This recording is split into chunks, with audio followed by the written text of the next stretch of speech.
Hello my dear students, welcome to Education Point DD. Education Point ডিডির একটা নতুন ভিডিওতে তোমাদের সবাইকে স্বাগত জানাই। আজ এই ভিডিওতে অর্থাৎ জিমি ভ্যালেন্টাইনের থার্ড পার্ট, এটা তৃতীয় ভিডিও, এর উপরে জিমি ভ্যালেন্টাইনের যে বাকি অংশটুকু রয়েছে তার কিছুটা আলোচনা করব। যদি তোমরা এর আগের পার্ট 1 ও পার্ট 2 না দেখে থাকো তাহলে ডিসক্রিপশন বক্সে দেওয়া লিঙ্ক থেকে অথবা ওপরে আই বাটনে ক্লিক করে তোমরা দেখে নিতে পারো। তাহলে চলো এবার আমরা দেখি। Ben price new Jimmy's habits, অর্থাৎ বেন প্রাইস জিমির অভ্যাসগুলো ভালো করেই জানত। He had learn them while working on the Springfield case, কারণ স্প্রিংফিল্ডের মামলাটার যখন তদন্ত করছিলেন তিনি, তখন তিনি সেগুলো জেনেছিলেন, অর্থাৎ জিমি ভ্যালেন্টাইনের যে অভ্যাসগুলো সেগুলো জেনেছিলেন। লং জাম্পস মানে দীর্ঘ লম্ফন, কুইক গেটস অ্যাওয়ে দ্রুত পলায়ন মানে তাড়াতাড়ি পালিয়ে যাওয়া, নো কনফেডারেটস তার খারাপ কাজের অর্থাৎ চুরির কাজের কোনো সঙ্গী না রাখা, নো কনফিডেন্স মানে হচ্ছে খারাপ কাজের সঙ্গী না রাখা, and a taste for good society আর একটা ভালো অভিজাত সমাজের একটা স্বাদ, অর্থাৎ ভালো অভিজাত সমাজে বসবাসের যে তার স্বভাবটা, এগুলো। This ways had helped Mister Valentine to become a noted successful dodger of retribution. ঠিক আছে, ডর্জার অফ রেট্রিবিউশন মানে হচ্ছে চরম শাস্তিকে এড়িয়ে যাওয়া, অর্থাৎ এগুলোই তাকে সফল হতে সাহায্য করেছিল চরম শাস্তি এড়োতে। ঠিক আছে, আমি আরেকবার বলছি। লং জাম্পস মানে দীর্ঘ লম্ফন, কুইক গেটস অ্যাওয়ে দ্রুত পলায়ন তাড়াতাড়ি পালিয়ে যাওয়া, নো কনফেডারেটস খারাপ কাজের কোনো সঙ্গী না রাখা, and taste for a good society এবং ভালো সমাজে থাকবার যে তার মানসিকতা সেগুলো। This ways had help Valentine to become a noted as a successful dodger of retribution, যার ফলে সে কি সফল হয়েছিল এই চরমতম সাজা ভোগ করা থেকে।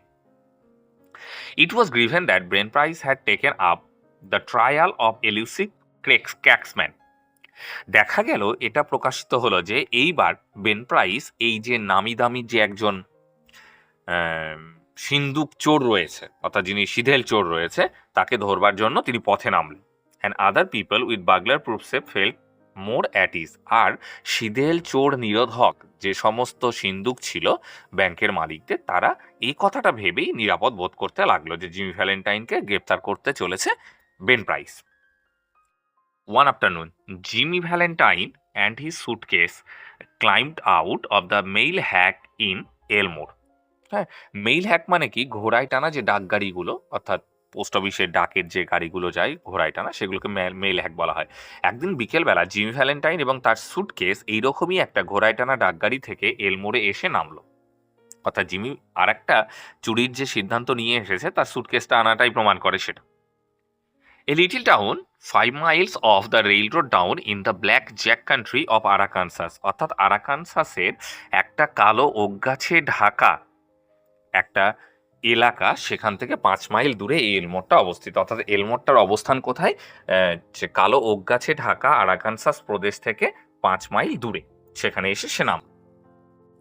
Jimmy looking like an athletic young senior just home from college. জিমিকে দেখে মনে হচ্ছিল একটা ক্রীড়াবিদ, যুবক ক্রীড়াবিদ যে সবেমাত্র কলেজ থেকে বেরিয়েছে, অর্থাৎ একটা কলেজ পাস স্টুডেন্টের মতো দেখতে লাগছিল তাকে, এতটা হ্যান্ডসাম এবং স্মার্ট মনে হচ্ছিল। Went down to the broad side walk towards a hotel. ঠিক আছে, অর্থাৎ সে কি করলো, চওড়া রাস্তা বরাবর সে হেঁটে একটা হোটেলের দিকে যেতে লাগলো। A young lady cross the street, একটা যুবতী মেয়ে তখনই রাস্তা পার হচ্ছিল। ঠিক আছে, এটাই কিন্তু এই গল্পের ক্লাইম্যাক্স, এই মেয়েটা। Passed him at the corner and entered the door over which was the sign the Elmore Bank. তারপর মেয়েটা তাকে অতিক্রম করে গিয়ে প্রবেশ করলো একটা দরজা দিয়ে, এবং যে দরজার ওপরে একটা সাইনবোর্ড টাঙানো ছিল যার ওপর লেখা ছিল দ্য এলমোর ব্যাংক। অর্থাৎ মেয়েটা যে একটা ব্যাংকে প্রবেশ করলো, ব্যাংকটার নাম এলমোর ব্যাংক, সেটা পরিষ্কার বোঝা গেল এই লাইন থেকে। Jimmy Valentine looked into her I. Jimmy Valentine কি করলো, মেয়েটার ঠিক চোখের দিকে তাকালো। ফরগেট হোয়াট হি ওয়াজ, সঙ্গে সঙ্গে সে ভুলে গেল যে সে কি ছিল, অর্থাৎ সে যে একটা সিধেল চোর, সে যে সিন্দুক ভাঙে, সে চুরি করে যে জীবনযাপন করে, সেটা সে ভুলে গেল হঠাৎ মেয়েটাকে দেখে। অ্যান্ড বিকাম অ্যানাদার ম্যান, এবং একটা নতুন মানুষে যেন পরিণত হলো এই মেয়েটা, অর্থাৎ মেয়েটা তার জীবনে যেন একটা ইনফ্লুয়েন্স ফেললো, মেয়েটাকে দেখেই সে একটা নতুন মানুষে পরিণত হয়ে গেল। She lowered her eyes and coloured slightly. এবার কি করলো সেই মেয়েটা, যে ব্যাংকে ঢুকেছিল, সে কি করলো, তার চোখটা সলজ্জভাবে নিচু করে নিয়ে একটু মৃদু হাসি দিল। Young men of Jimmy style and looks were scarcely in Elmore. জিমির মতো এইরকম স্টাইলের যুবক মানুষ এলমোরে প্রায় দেখাই যায় না, অর্থাৎ একে দেখেও একটু ভালো লেগেছিল সেই মেয়েটার, সেই জন্য মেয়েটাও একটু কিন্তু মৃদু হাসি দিয়েছিল জিমিকে দেখে। Jimmy collared a boy that was loafing on the steps of the bank. Jimmy কি করলো, একটা পাকড়াও করলো একটা ছেলেকে, যে ছেলেটা সেই ব্যাংকের সিঁড়ির ওপরে বসেছিল। লোফিং মানে এখানে ভবঘুরের মতো ঘুরে বেড়ানো, অর্থাৎ উদ্দেশ্যহীনভাবে বসেছিল, বুঝতে হবে। সেই ছেলেটাকে গিয়ে পাকড়াও করলো। As if he war one of the stock holders, দেখে তাকে মনে হচ্ছিল যে কোনো শেয়ারের কাজ করে, স্টক হোল্ডার্সের কোনো কাজ করে সেই ছেলেটা। And began to ask him questions, এবং তাকে প্রশ্ন করতে শুরু করলো অ্যাবাউট দ্য টাউন, এই শহর সম্পর্কে, অর্থাৎ যেখানে এসছে এলমোর সম্পর্কে, সেই শহর সম্পর্কে অনেক প্রশ্ন করতে লাগলো ছেলেটাকে জিমি ভ্যালেন্টাইন। ফিডিং হিম ডাইমস ইন্টারভেল, ডাইমস মানে হচ্ছে আমেরিকান খুচরো পয়সা, মাঝে মধ্যে তাকে ডাইমসগুলো দিচ্ছিল, খুচরো পয়সাগুলো দিচ্ছিল, যেহেতু সে তথ্য দিচ্ছে সেই জন্য মাঝে মধ্যে তাকে একটু করে ঘুষ দিচ্ছে তথ্যগুলো পাওয়ার জন্য। By and by the young lady came out, ইতিমধ্যেই কি হলো, সেই মহিলাটা অর্থাৎ যুবতী মহিলাটা বাইরে বেরিয়ে এলো। লুকিং লয়ালি আনকনসাস, লয়ালি মানে এখানে বুঝে নিতে হবে রাজ পরিবারের মতো, মানে রানীর মতো অসচেতন থেকে, of the young man with his suitcase, অর্থাৎ একটা যুবক যে সুটকেস নিয়ে দাঁড়িয়ে আছে তাকে না দেখার ভান করে, অর্থাৎ অসচেতনভাবে তাকে না দেখেই সেখান দিয়ে মেয়েটা চলে গেল। ঠিক আছে, ওয়েন্ট হার ওয়ে, এই যে তার পথ ধরে চলে গেল। Is not that young lady Polly Simpson asked Jimmy with suspicious guide, একটু ছলনার ভান করে জিমি ভ্যালেন্টাইন সেই ছেলেটাকে জিজ্ঞেস করলো, এই মেয়েটা পলি সিম্পসন নয়? জাস্ট কিন্তু একটা ছলনা, যাতে তার প্রকৃত নামটা জানতে পারে, সেই জন্য একটা মিথ্যে নাম বললো তার কাছে। নেও সেড দ্য বয়, নেও মিনস হচ্ছে নো, ছেলেটা বলল না। শি ইজ অ্যানাবেল অ্যাডামস, তার নাম হয় অ্যানাবেল অ্যাডামস। হার পা মিনস পাপা, হার পা ওনস দিস ব্যাংক, তার বাবা হচ্ছে এই ব্যাংকের মালিক, অর্থাৎ এই মেয়েটা, এবার আমরা পরিচয় পেলাম, এই যে এলমোর ব্যাংক মালিকের মেয়ে হচ্ছে এই মেয়েটা Annabel Adams. Why had you come to Elmore for, আপনি কেন এলমোরে এসেছেন? সেই ছেলেটা কিন্তু জিমিকে এবার জিজ্ঞেস করছে। Is that a gold watch chain, আপনার এই সোনার ঘড়ির চেনটা কি সোনার, অর্থাৎ আপনার ঘড়ির চেনটা কি সোনার? I am going to get a bulldog, এবার জিমি উত্তর দিল, আমি একটা বুলডগ কিনতে এসেছি। গট এনি মোর ডাইমস, আরো কি খুচরো পয়সা পাওয়া যাবে? অর্থাৎ সেই ছেলেটা জিমির কাছে আরো ঘুষ চাচ্ছে তথ্যগুলো দেওয়ার জন্য। Jimmy went to planters hotel, Jimmy সোজা চলে গেল প্ল্যান্টার্স হোটেলে and registers at Ralph dispenser, এবং নিজের নাম সেখানে লেখারও রাল্ফ ডিসপেন্সার নামে। আমরা প্রথমেই দেখলাম যে জিমি মেয়েটাকে দেখে পরিবর্তন হয়ে গেল এবং নিজে একটা আলাদা মানুষে পরিণত হলো, সেই জন্য এবার সে নামটাও কিন্তু পরিবর্তন করে দিল, যেহেতু মেয়েটাকে তার ভালো লেগেছে। অ্যান্ড এনগাস্ট আ রুম, এবং একটা ঘর ভাড়া করলো। He leaned on the desk, leaned মানে হচ্ছে হেলান দেওয়া, সে সেই টেবিলের ওপরে হেলান দেওয়া দিয়েছিল হোটেলের টেবিলটা রিসেপশনের।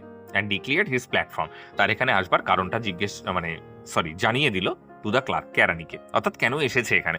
কোনো হোটেল বুকিং করতে গেলে তো কারণ বলতে হবে যে কেন এসেছে এলমোরে, তো সেই জন্য সে কারণটা জানিয়ে দিল। হি said he had come to Elmore for look for a location to go into business, সে সেই কেরানিকে বলল যে সে এখানে এসেছে একটা ব্যবসার জন্য একটা জায়গা দেখতে। পুরোটা কিন্তু মিথ্যে কথা বললো, কারণ সে সৎপথে এবার জীবনযাপন করতে চাইছে নতুন একটা মানুষ হিসেবে। How was the shoe business, এখানে জুতোর ব্যবসা কেমন চলবে? নাও ইন দ্য টাউন, এখন এই শহরে জুতোর ব্যবসাটা কেমন চলবে সেই কেরানিকে জিজ্ঞেস করলো। He had thought of a shoe business, সে একটা জুতোর ব্যবসার কথা ভাবছে। ওয়াজ দেয়ার এনি ওপেনিং, কোনো সুযোগ রয়েছে কি এখানে একটা জুতোর ব্যবসা খোলার? The clerk was impressed by the clothes and manner of Jimmy, ঠিক আছে, অর্থাৎ শুধুমাত্র মেয়েরাই নয়, আমরা দেখতে পাচ্ছি এখানে যে সেই কেরানিটাও কিন্তু জিমির পোশাক পরিচ্ছদ এবং তার ব্যবহারে যথেষ্ট প্রভাবিত হয়েছিল। He himself was something of a pattern of fashion of thinly gilded youth of Elmore, অর্থাৎ গিল্ডেড ইউথ মানে হচ্ছে ধনী সম্ভ্রান্ত সমাজের যে যুবকেরা, অর্থাৎ একটু ফান্টাবাজ স্টাইলিশ যুবকেরা হয় যে ধনী পরিবারের, ঠিক তাদের অন্তর্গত ছিল কিন্তু এই কেরানিটিও, অর্থাৎ এই যে ক্লার্ক সেও কিন্তু একটা স্টাইলিশ ছেলে ছিল, হ্যান্ডসাম ছেলে ছিল, ঠিক আছে। But now he perceived his shortcomings, কিন্তু সে এখন তার ত্রুটিগুলো দেখতে পাচ্ছে, অর্থাৎ তার একজন হ্যান্ডসাম ছেলে হবার যে ত্রুটিগুলো সেগুলো দেখতে পাচ্ছে কাকে? জিমিকে দেখে সে বুঝতে পারছে যে আমার কোথায় কোথায় খুঁত আছে আর জিমি কোথায় কোথায় নিখুঁত আছে, সেই জিনিসগুলো কিন্তু সে এখন বুঝতে পারছে। While trying to figure out the manner of trying his four in hand, he cordially gave information, অর্থাৎ সে যখন দেখছিল যে জিমি কিভাবে টাইটা বেঁধেছে, অর্থাৎ জিমির টাই পরার ধরনটা দেখছিল সে, এবং ধীরে ধীরে জিমিকে তথ্যগুলো দিয়ে দিচ্ছিল এই শহরের ওই যে জুতোর ব্যবসা শুরু কেমন চলবে, কোনো সুবিধা আছে কিনা, এগুলো দিচ্ছিল তথ্যগুলো এক এক করে, আর জিমির কাছ থেকে কি করছিল, টাই বাঁধার যে কৌশলটা সেটা চুপিসারে কিন্তু দেখে নিচ্ছিল। Yes there ought to be a good opening in the shoe line, বলছে হ্যাঁ জুতোর ব্যবসা এখানে ভালোই চলবে। There was not an exclusive shoe store in the place, বলছে এই শহরে এখন নির্দিষ্ট কোনো জুতোর দোকান নেই, অর্থাৎ জুতোর কোনো শোরুম নেই। The dry goods and general stores handle them, শুধুমাত্র শুকনো কিছু খাবারের দোকান এবং সাধারণ দোকান যেগুলো জেনারেল স্টোর, অন্য কিছুর দোকান, তাদের দোকানেই জুতো রাখা হয়। Business in all lines was fairly good, বলছে এলমোরে যে কোনো ব্যবসায় ভালো চলবে। Hope Mr Spencer would decide to locate in Elmore, আশা করছি মিস্টার স্পেন্সার এলমোরকে বেছে নেবেন হচ্ছে ব্যবসার জন্য। He would find it pleasant town to live in, এমনকি এই শহরটাকেও আমার মনে হয় জিমি ভ্যালেন্টাইন বসবাস করবার জন্য মনোরম করে ধরে নেবে, অর্থাৎ জিমি ভ্যালেন্টাইন মনোরম পাবে এই শহরটাকেও বসবাসের জন্য। And the people was very সোসিয়েবল, এবং এখানকার লোকজনও যথেষ্ট সামাজিক, অর্থাৎ সামাজিক বলতে বেশ সম্ভ্রান্ত এবং মিলেমিশে থাকে। Mr Spencer thought he would stop over in the town few days and look over the, বলছে আমার মনে হয় মিস্টার স্পেন্সারের ভাবনা করা উচিত এটা যে তিনি কিছুদিন এই শহরে থাকবেন এবং ভাববে দ্য সিচুয়েশন, এখানকার অবস্থান সম্পর্কে, অর্থাৎ এই শহরে কেমন অবস্থা রয়েছে, জুতোর ব্যবসা কেমন চলবে, সেইগুলো নিয়ে ভাববেন আমি আশা করছি। No, the clerk did not call the boy, বলল না, কেরানিটির প্রয়োজন নেই মাল বোঝাই করা ছেলেটাকে ডাকবার জন্য। He would carry up his suitcase himself, সে নিজেই তার সুটকেসটা বয়ে নিয়ে যাবে, অর্থাৎ যখন সে ক্যারানিটি ডাকতে চাইলো একটা ছেলেকে তার সুটকেসটা বইয়ের ঘর পর্যন্ত নিয়ে যাবার জন্য, তখন জিমি বলল যে না, কোনো প্রয়োজন নেই ডাকবার, তিনি নিজেই এই সুটকেসটা নিয়ে যাবেন। ইট ওয়াজ রেদার হেভি, যদিও এটা একটু ভারী ছিল। Mr Ralph Spencer the phoenix that arose from Jimmy Valentine's ashes, ঠিক আছে, এখানে একটা মিথ রয়েছে। ফনিক্স পাখি হচ্ছে, বলা হয় এটা যে ফনিক্স পাখি যখন পুড়ে গেছিল তখন তার ছাই থেকে আবার নতুন করে জন্ম হয়েছিল, ঠিক আছে। তো এখানেই বললো যে মিস্টার স্পেন্সারটা যেন একটা ফনিক্স, কার ফনিক্স? জিমি ভ্যালেন্টাইন, অর্থাৎ মনে হচ্ছে যে এখানে জিমি ভ্যালেন্টাইন ক্যারেক্টারটা শেষ হয়ে গেল, জিমি ভ্যালেন্টাইনের ক্যারেক্টারটা পুড়ে গিয়ে যে ছাই উৎপন্ন হলো মনে করা হচ্ছে, সেই ছাই থেকে একটা নতুন ক্যারেক্টার বেরিয়ে এলো, সেটা হচ্ছে রাল্ফ ডি স্পেন্সার, অর্থাৎ যেন পুনর্জন্মের মতো যেন একটা ঘটনা ঘটলো এখানে রাল্ফ ডি স্পেন্সারের। Assays left by the flame of sudden and attractive attack of love, অর্থাৎ ভালোবাসার হঠাৎ করে ভালোবাসার আকর্ষণে জ্বলে পুড়ে যেন ছাই হয়ে গেছে জিমি ভ্যালেন্টাইন, এবং সেই ভালোবাসার ছাই থেকেই জন্ম নিল Ralph D Spencer in Elmore and prospered, এবং সে উন্নতি করতে লাগলো এখানে। He opened a shoe store and secured good run of trade, সে এখানে একটা জুতোর দোকান খুলে ফেললো এবং সুন্দরভাবে ব্যবসা চালাতে লাগলো, ট্রেড মানে বিজনেস। সোশ্যালি হি ওয়াজ সাকসেস, সামাজিক দিক দিয়েও সে কিন্তু যথেষ্ট সফল হলো, অর্থাৎ প্রচুর বন্ধু বান্ধব হয়তো হয়ে গেল, প্রচুর হয়তো চেনা পরিচিত হয়ে গেল, এরকম একটা ব্যাপার হতে পারে। অ্যান্ড মেড মেনি ফ্রেন্ডস, এবং অনেক বন্ধু হলো, দেখো যেটা বললাম, প্রচুর বন্ধু সে এখানে তৈরি করে ফেলল। And he accomplished of the wish of his heart, এবং সে তার হৃদয়ের ইচ্ছেটাও সুসম্পন্ন করলো। অ্যাকমপ্লিশ মানে সুসম্পন্ন হওয়া, তার হৃদয়ের ইচ্ছেটাও সুসম্পন্ন হয়ে গেল। হি মেট মিস অ্যানাবেল অ্যাডামস, তার সঙ্গে সাক্ষাৎ হলো মিস অ্যানাবেল অ্যাডামস, অর্থাৎ ওই যে মেয়েটা যাকে দেখে সে পরিবর্তন হয়ে গেল। And became more and more captivated by her charm, আর তার সৌন্দর্য দিয়ে আরো বেশি আকৃষ্ট হতে লাগলো জিমি ভ্যালেন্টাইন তার সৌন্দর্যের দ্বারা। At the end of the year the situation of Mr Ralph Spencer was, এক বছর কেটে গেল, এক বছরের শেষে মিস্টার রাল্ফ স্পেন্সারের অবস্থাটা এরকম এলো যে he had won the respect of the community, সে এই সমাজের সম্মান অর্জন করেছে। His shoe store was flourishing, তার জুতোর ব্যবসা উপচে পড়ছে, অর্থাৎ প্রচন্ড প্রসপারাস একটা শু বিজনেস সে খুলে বসেছে। And he and Annabel were engage to be married in 2 weeks, এবং আগামী 2 সপ্তাহের মধ্যে তার এবং অ্যানাবেলের বিয়ে সুসম্পন্ন হবে, অর্থাৎ এক বছর শেষে তার সঙ্গে অ্যানাবেলের বিয়েটাও, এনগেজমেন্টটা হয়ে কিন্তু গেল। Mr Adam a typical plodding country banker, Mr অ্যাডামকে একজন আদর্শ পরিশ্রমী গ্রামীণ ব্যাংকের একজন মালিক। অ্যাপ্রুভড অফ স্পেন্সার, তিনি জামাই হিসেবে, অর্থাৎ স্পেন্সারকে, রাল্ফ ডি স্পেন্সারকে তিনি মেনে নিলেন। Annabel's pride in him almost equalled of her affection, Annabel যতটা ভালোবাসতো জিমি ভ্যালেন্টাইনকে ততটাই তাকে নিয়ে গর্ববোধ করতো কিন্তু হচ্ছে Annabel Adams. He was as much at home in the family of Mr Adams, তিনি মিস্টার অ্যাডামসের জন্য পরিবারেরই অন্তর্ভুক্ত হয়ে গেলেন মিস্টার স্পেন্সার একজন বলে মনে হতে লাগলো। And that was the অ্যানাবেলস married sisters as if we are already a member, এবং অ্যানাবেলের অর্থাৎ মিস্টার অ্যাডামসের বড় মেয়ে অর্থাৎ অ্যানাবেলের দিদি কিন্তু সেই পরিবারেই তখন থাকতো। One day Jimmy sat down in his room, একদিন জিমি তার ঘরে বসে পড়লো অ্যান্ড রোড দিস লেটার, এবং একটা চিঠি লিখলো, which he mailed to a saved address one of his friend at saint Louis, তিনি সেন্ট লুইয়ে তার একটা বন্ধুকে সম্বোধন করে চিঠিটা লিখলেন। ডিয়ার ওল্ড পল, প্রিয় পুরানো বন্ধু, I want you to be at Sullivan place. আমি তোমার সঙ্গে সুলিভান বলে একটা জায়গা রয়েছে, সেখানে আমি দেখা করতে চাই। ইন লিটিল রকের কাছে। ইন ওয়েডনেসডে নাইট, আগামী বুধবার রাত্রিতে। অ্যাট 9 o'clock, 9টার সময়। তিনি তার বন্ধুকে কিন্তু একটা চিঠি লিখছে, এটা কিন্তু চিঠি। I want you to wind up some little matters for me. আমি তোমাকে আমার জীবনে সামান্য ঘটনা বলতে চলেছি। ঠিক আছে, অর্থাৎ তার বন্ধু ওল্ড পলকে বলছেন। And also I want make a present of my kit of tools, এবং আমি তোমাকে আমার যে সিন্দুক ভাঙার যে টুল কিটগুলো রয়েছে, যন্ত্রাংশগুলো রয়েছে, সেগুলো আমি তোমাকে উপহার স্বরূপ গিফট করব, প্রেজেন্ট দিয়ে দেবো। I know you will be glad to get them. আমি আশা করছি বা আমি জানি যে তুমি এগুলো পেয়ে যথেষ্ট আনন্দিত হবে।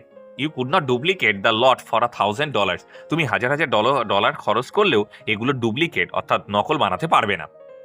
সে বিলি, তাহলে পুরোনো বন্ধুটার আমরা নাম পেলাম এখানে, বিলি। বলছে Billy, I have quit the old business এই ইয়ার্স এগো। বলছে আমি 1 বছর আগে আমি আমার পুরোনো ব্যবসা ছেড়ে দিয়েছি। I have got a nice store, আমি একটা সুন্দর দোকান খুলেছি। I am making an honest living, আমি সৎ পথে এখন জীবনযাপন করছি। And I am going to marry the finest girl on earth 2 weeks after from now. এখন থেকে 2 সপ্তাহের মধ্যে আমি এই পৃথিবীর সব থেকে সুন্দরী মেয়েকে বিয়ে করতে চলেছি। It is the only life Billy the straight one.